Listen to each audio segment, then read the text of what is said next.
বিশ্বের বিভিন্ন দেশে বসবাসকারী প্রবাসী বাংলাদেশী যারা প্রবাসে থেকে দেশের রাজনীতির সঙ্গে নিজেদেরকে সম্পৃক্ত রাখতে চান, বিএনপির সদস্য হতে চান, বিএনপির সদস্য পদ নবায়ন করতে চান, তাদেরকে আনুষ্ঠানিকভাবে দলের সদস্য হিসেবে অন্তর্ভুক্ত করে নেবার জন্যই বিএনপি কার্যকর একটা উদ্যোগ গ্রহণ করেছে আজ। এবং এরই অংশ হিসাবে আজ উদ্বোধন হচ্ছে বিএনপির ওয়েবসাইটের মাধ্যমে অনলাইন পেমেন্ট গেটওয়ে সুবিধা। প্রবাসী বাংলাদেশিগণ দূর প্রবাসে থাকলেও অধিকাংশ প্রবাসীর পরিবার পরিজন দেশেই বসবাস করেন। সঙ্গত কারণেই রাজনীতির সঙ্গে অনেক প্রবাসীর সরাসরি যোগাযোগ বা সংযোগ না থাকলেও পরিবার সঙ্গে কিন্তু তাদের নিবিড় যোগাযোগ বা প্রতিনিয়ত একটা যোগাযোগ আছে। ফলে প্রবাসীরা দূর প্রবাসে থাকলেও তাদের হৃদয়ে কিন্তু 24 ঘন্টার প্রতিটা মুহূর্তই বাংলাদেশ। সুতরাং যেসব প্রবাসী বাংলাদেশিগণ সংশ্লিষ্ট দেশের বিধিবিধান মেনে বাংলাদেশের রাজনীতির সঙ্গে নিজেদেরকে সম্পৃক্ত রাখতে চান, তাদের জন্য সেই সুযোগ অবারিত থাকা প্রয়োজন বলে আমরা মনে করি। এবং সেই বিবেচনায় প্রবাসীদেরকে সহজেই রাজনৈতিক দলের সদস্য করার ক্ষেত্রে বিএনপির এই উদ্যোগ একটি ইতিবাচক উদ্যোগ হিসেবেই আমরা বিবেচনা করি। উপস্থিত সম্মানিত নেতৃবৃন্দ, অতিথিবৃন্দ, প্রিয় সহকর্মীবৃন্দ, বিশ্বের বিভিন্ন দেশে কম বেশি প্রায় 1.5 কোটি প্রবাসী বাংলাদেশি বসবাস করছেন।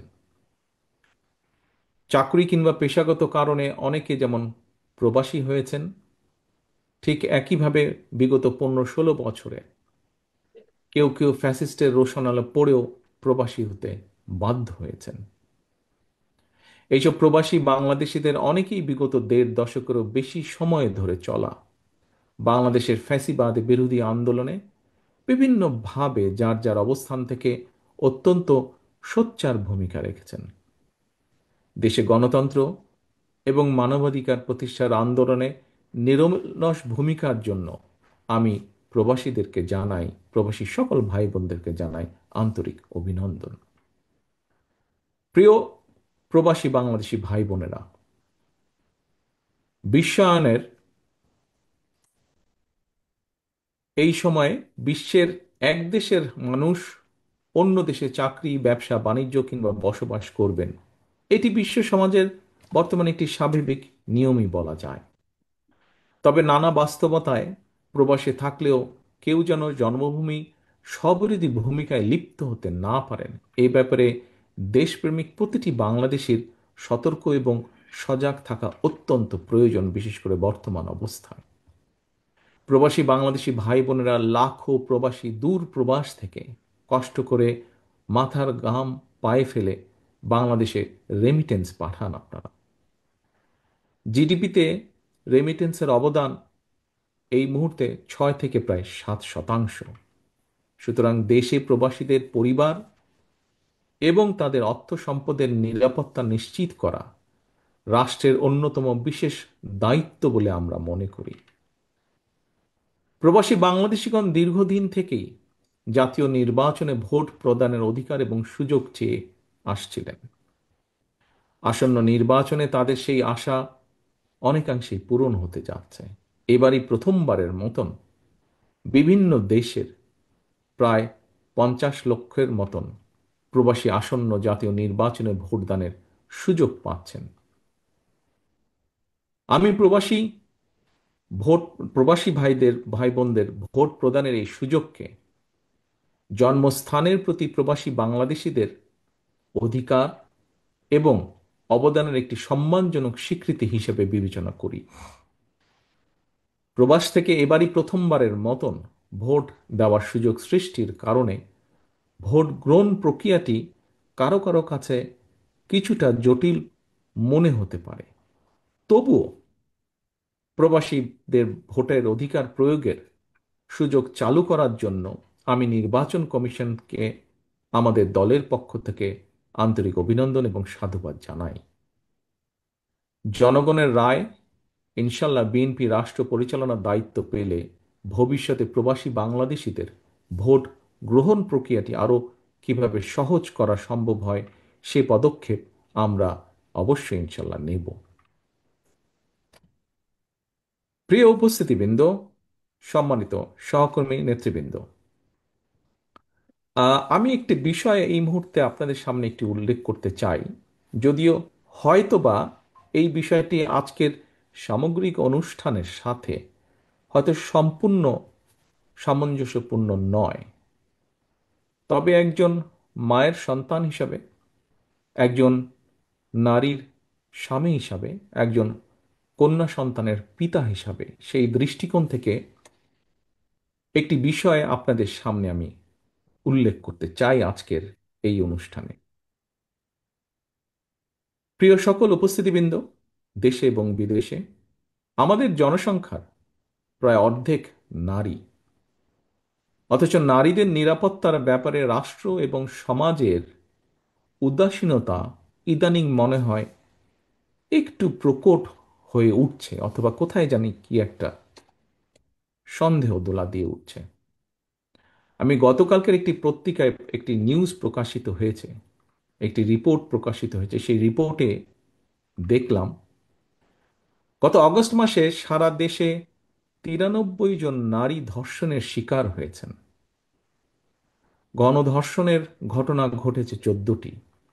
এর মধ্যে এর ভেতর 7 জনকে ধর্ষণের পরে হত্যা করা হয়েছে। আর এই সময়ের মধ্যে 98 জন নারী হত্যার শিকার হয়েছেন। নারী এবং শিশুদের জন্য নিরাপত্তাহীন সমাজ নিশ্চয়ই সভ্য সমাজ হিসেবে গণ্য হতে পারে না। আমি শুধু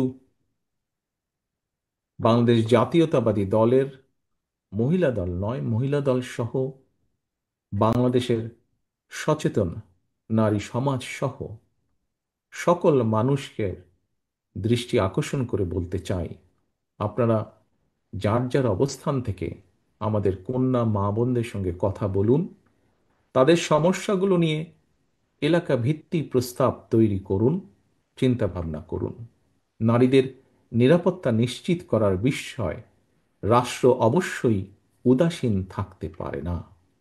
সরকার এবং প্রশাসন অবশ্যই ভূমিকা রাখা প্রয়োজন এখানে, কিন্তু এর পাশাপাশি একটি রাজনৈতিক দল হিসাবে, রাজনৈতিক দলের কর্মী হিসাবে আমাদেরও দায়িত্ব আজ নারীদের জন্য নিরাপদ সমাজ গঠনে আমাদের যে কোনো অবস্থান বা ভূমিকা রাখা।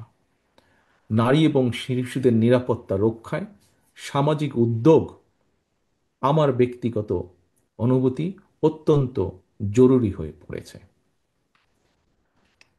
সম্মানিত সকল উপস্থিতিবৃন্দ, নেতৃবৃন্দ, এবার আমি দেশে প্রবাসে বিএনপি তথা বাংলাদেশের জাতীয়তাবাদী শক্তির প্রতিটি নেতাকর্মী, শুভাকাঙ্ক্ষী, সমর্থকদের উদ্দেশ্যে দু একটি কথা বলতে চাই। প্রতিষ্ঠার পর থেকে বিভিন্ন সময়ে বিএনপি দেশি বিদেশি ষড়যন্ত্রের শিকার হয়েছে। তবে বিএনপি প্রতি দেশের গণতন্ত্র এবং স্বাধীনতা প্রিয় জনগণের আকুণ্ঠ সমর্থনের কারণে ষড়যন্ত্রকারীরা অধিকাংশ সময় প্রত্যাখ্যাত হয়েছে।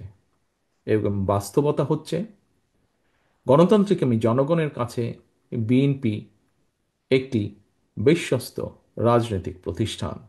যেভাবে আজকের সম্মানিত সভাপতি, অনুষ্ঠানের সম্মানিত সভাপতি বলেছেন কিভাবে বিএনপি এদেশে বহুদলীয় গণতন্ত্র চালু করেছে, কিভাবে শহীদ জিয়ার সময় বহুদলীয় গণতন্ত্র এবং কিভাবে দেশনেত্রী খালেদা জিয়ার সময় রাষ্ট্রপতি শাসন ব্যবস্থা থেকে সংসদীয় শাসন ব্যবস্থায় দেশকে নিয়ে এসেছে। সেজন্যই একটি বিশ্বস্ত রাজনৈতিক প্রতিষ্ঠান বিএনপি গণতন্ত্রকামী জনগণের কাছে। যুগের পর যুগ ধরে জনপ্রিয়তার যে এই ধারা, এটি বিএনপি ধরে রেখেছে, ধরে রাখার চেষ্টা করেছে। গণতান্ত্রিক বিশ্বের রাজনৈতিক দলগুলোর সাফল্যের ইতিহাস যদি আমরা পর্যালোচনা করি, বিএনপির অবস্থান এক্ষেত্রে যথেষ্ট গৌরবের। এই জন্য আমি সবার আগে দেশের গণতান্ত্রিক জনগণের প্রতি জানাই আমার আন্তরিক কৃতজ্ঞতা। বিএনপির প্রতিষ্ঠাতা স্বাধীনতার ঘোষক শহীদ জিয়ার প্রতি জানায় বিনম্র শ্রদ্ধা। একই সাথে বিএনপির এই গৌরবজনক পথ চলায় mother of democracy Begum Khaleda জিয়ার প্রতিও আমাদের অশেষ কৃতজ্ঞতা। দেশনেত্রীর সম্মোহনী নেতৃত্ব, ব্যক্তিত্ব বিএনপিকে পৌঁছে দিয়েছে বাংলাদেশের প্রতিটি জনপথে, প্রতিটি ঘরে ঘরে। বিএনপির গৌরবের এই দীপ্ত মশাল ঊর্ধ্বে তুলে সামনে এগিয়ে চলা আমাদের প্রতিটি নেতাকর্মীর পবিত্র দায়িত্ব। প্রিয় নেতাকর্মী, শুভাকাঙ্ক্ষী, সমর্থকবৃন্দ, এইসব কথাগুলো বলার পেছনে নিঃসন্দেহে একটি কারণ রয়েছে। শুধুমাত্র বিএনপির বিজয় ঠেকাতে গিয়ে পতিত পরাজিত পলাতক স্বৈরাচার দেশে ফ্যাসিবাদ কায়েম করেছিল, দেশের নির্বাচনী ব্যবস্থাকে বিগত 15 বছরে সম্পূর্ণভাবে ধ্বংস করে দিয়েছিল। উদ্বেগ এবং আশ্চর্যের বিষয় হচ্ছে ফ্যাসিবাদ মুক্ত বাংলাদেশেও বর্তমানে বিএনপির বিজয় ঠেকাতে সংঘবদ্ধ অপপ্রচার এবং অপকৌশল দৃশ্যমান হতে শুরু করেছে। তবে আমি দৃঢ়ভাবে বিশ্বাস করি, জাতীয়তাবাদী শক্তিতে বিশ্বাসী, বাংলাদেশি জাতীয়তাবাদী শক্তিতে বিশ্বাসী প্রতিটি মানুষ, আপনারা যদি ঐক্যবদ্ধ থাকেন, তাহলে কোনো ষড়যন্ত্রই বিএনপিকে জনগণ থেকে বিচ্ছিন্ন করতে পারবে না ইনশাল্লাহ। পতিত পরাজিত পলাতক স্বৈরাচারের শাসন আমলে জনমনে জাতীয় নির্বাচন নিয়ে কোনোই আগ্রহ ছিল না। আর বর্তমান অন্তর্বর্তীকালীন সরকারের সময় জনমনে কোনো কোনো ক্ষেত্রে জিজ্ঞাসা বাড়ছে, যথাসময়ে কি নির্বাচন হবে? কিন্তু প্রিয় উপস্থিতিবৃন্দ, এমন তো হবার কথা ছিল না। নির্বাচন অনুষ্ঠান নিয়ে জনমনে সৃষ্ট সংশয়, সন্দেহ গণতন্ত্রের উত্তরণের পথকে হয়তোবা সংকটপূর্ণ করে তুলতে পারে। প্রিয় ভাই বোনেরা, একটি দায়িত্বশীল রাজনৈতিক দল হিসাবে বিএনপি শুরু থেকেই ফ্যাসিবাদী বিরোধী জাতীয় ঐক্য বজায় রাখার স্বার্থে সর্বোচ্চ ছাড় দিয়ে একদিকে গণতান্ত্রিক রাজনৈতিক দলগুলোর সঙ্গে সমঝোতার পথ বেছে নিয়েছে, অপরদিকে অন্তর্বর্তীকালীন সরকারকেও যতটুকু সম্ভব, যতটুকু যথাসাধ্য সম্ভব আমাদের অবস্থান থেকে আমরা সহযোগিতা করে আসছি। অথচ আমরা দেখছি, সমগ্র দেশবাসী দেখেছেন, প্রতিনিয়ত একের পর এক নিত্য নতুন শর্ত জুড়ে দিয়ে গণতন্ত্রকে, যেভাবে গণতন্ত্রের উত্তরণের পথকে কেমন যেন সংকটাপূর্ণ করে তোলা হচ্ছে। এর পরিণতি সম্পর্কেও আমাদেরকে সতর্ক থাকা অবশ্যই প্রয়োজন। সম্মানিত সকল উপস্থিতিবৃন্দ, কৌশল এবং অপকৌশলের মধ্যে আমরা পার্থক্য বুঝতে ব্যর্থ হলে কোনো অগণতান্ত্রিক কিংবা অপশক্তির কাছে শেষ পর্যন্ত বিনা শর্তে আত্মসমর্থনের পথে হাঁটতে হয় কিনা, বাংলাদেশের এই মুহূর্তে মাঠে থাকা সকল গণতান্ত্রিক রাজনৈতিক দলগুলোকে এমন বিপদের কথাও স্মরণ রাখার জন্য আমি বিনীত অনুরোধ জানাই। প্রিয় ভাই বোনেরা, অন্তর্বর্তীকালীন সরকার আগামী ফেব্রুয়ারি মাসে জাতীয় নির্বাচন অনুষ্ঠানের সিদ্ধান্ত জানানোর পর নির্বাচন কমিশন যথাসময়ে নির্বাচনের তফসিল ঘোষণা করবেন। জনগণের বহুল প্রতীক্ষিত এই নির্বাচনে অংশগ্রহণের লক্ষ্যে গণতান্ত্রিক জনগণকে সঙ্গে নিয়ে বিএনপি সম্ভাব্য সকল প্রস্তুতি সম্পন্ন করছে। এর অংশ হিসাবে দেশের 300 সংসদীয় আসনে বিএনপি দলীয় প্রার্থী কিংবা বিএনপি সমর্থিত প্রার্থীরা মনোনয়ন চূড়ান্ত করার প্রক্রিয়া প্রায় চূড়ান্ত ধাপে রয়েছে। জনসমর্থিত এবং জনপ্রিয় দল হওয়ার কারণে প্রতিটি নির্বাচনী আসনে বিএনপির একাধিক যোগ্য প্রার্থী মনোনয়ন প্রত্যাশা করছেন, করাটাই স্বাভাবিক। একটি রাজনৈতিক দলের জন্য এটি অবশ্যই গৌরব এবং সম্মানের। দেশের প্রতিটি সংসদীয় আসনে বিএনপির একাধিক যোগ্য এবং জনপ্রিয় প্রার্থী থাকা সত্ত্বেও প্রত্যেককে, প্রতিটি মানুষকে নিশ্চয়ই মনোনয়ন দেওয়া সম্ভব নয়। ভিন্ন রাজনৈতিক দলের যারা ফ্যাসিবাদ বিরোধী আন্দোলনে আমাদের সঙ্গে রাজপথের সঙ্গী ছিলেন, এমন প্রার্থীকেও বিএনপি সমর্থন দেওয়ার সিদ্ধান্ত নিয়েছে। এই বাস্তবতার কারণে হয়তো কিছু সংসদীয় আসনে বিএনপি দলীয় প্রার্থী মনোনয়ন বঞ্চিত হবেন। বিএনপির সর্বস্তরের নেতাকর্মী সমর্থকদের কাছে আমাদের প্রত্যাশা, দেশ এবং জনগণের বৃহত্তর স্বার্থে, গণতন্ত্রের স্বার্থে আপনারা এই বাস্তবতাটিকে মেনে নেবেন দয়া করে। দলের সিদ্ধান্তকেই চূড়ান্ত হিসাবে গণ্য করবেন। আপনাদেরকে আমি আবারও স্বাধীনতার ঘোষকের সেই কথাটি স্মরণ করিয়ে দিতে চাই, ব্যক্তির চেয়ে দল বড়, দলের চেয়ে দেশ বড়।